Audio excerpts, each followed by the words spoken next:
こんにちは。この前、ピタゴラスの定理の証明を視覚的に行いましたね。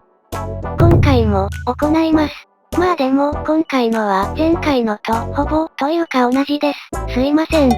前回よりわかりやすいかもしれないので、一応動画に残しておきますね。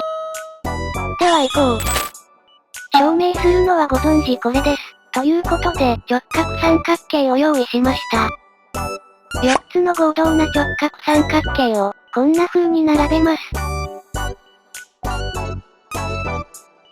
辺の長さを ABC としたら、一辺が C の正方形ができましたね。真ん中の部分を埋めておきます。次は、これをこんな風に並び替えてみましょう。そして元々あったやつと比べてみます。直角三角形の辺の長さが、こうなので、つまりこうなって、こうなりますよね。